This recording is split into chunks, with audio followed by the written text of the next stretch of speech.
May ginawa ko guys na isang liquid solution. In-experiment ko lang to kasi may mga nabili na rin ako sa mga Shopee, Lazada. So di ko nakikita yung magandang result.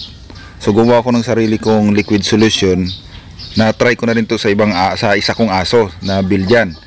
So kasi sa isang beses ko pa lang siya na try ngayon, kaya hindi ko pa dito naisip na ilagay yung kung anong solusyon ang ginagamit ko, kasi isang beses ko pa lang siya na try, which is maganda naman yung naging result.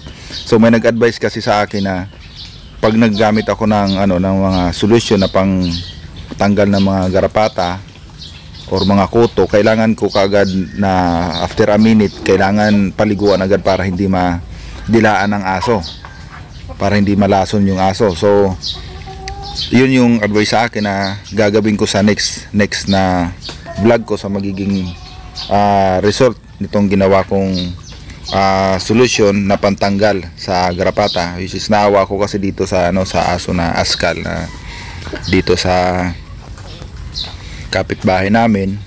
So ito yung naisip kong paraan, kasi hindi din makuha sa gamot. May binibili silang gamot na ginagamit na pang nakakatanggal daw ng kuto pag nakainom ng gamot na yon.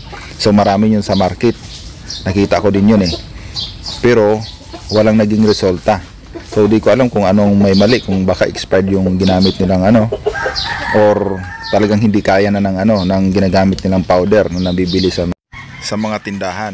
So ito ni-recommend ko to kasi nga proven ko na rin to. Ayoko lang sama dito kung anong klaseng solution ang ginagamit ko sa vlog na to, kasi nga baka gayahin na hindi ko pa, at least kahit 3 times or 4 times ko siya na prove na effective talaga siya, para at least hindi magamit ng mga makakapanood ng video na to. Kasi kung itong ganitong sitwasyon ng aso, kung dadalhin mo siya sa clinic, sigurado libo-libo yung gagastusin mo. Itong paraan ko na to, hindi kayo gagastos ng 100 dito. So which is kailangan nyo lang ng time para i-apply itong solution na to, liquid solution. So ibibigay ko nito yung mga kung anong ingredients to. 2 ingredients lang yung ginamit ko So kita natin kung magiging effective ulit ito. So sinasabi ko naman kanina na ginamit ko na to dati na ganitong pamamaraan sa aso ko dati na Belgian. So which is ngayon sa askal natin i-apply. So marami pa dito ako nakitang aso, kasi naapektuhan na nitong mga askal na to yung mga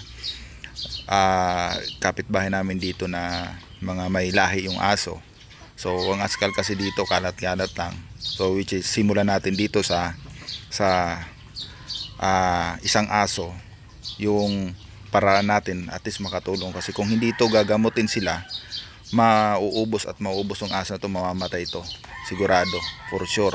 Yung ganyang karaming garapata, itong ganitong karaming mga kuto, hindi lang yan, everyday dumadami yan, nadadagdagan. So kaya nakita ko to dati, ng unang nakita kong aso mataba pa to, pero ngayon sa naging kasi napabayaan ng may-ari, pakain lang siya ng pakain, pero hindi niya malinisan yung aso, mapaliguan. So ganito ang nagiging resulta.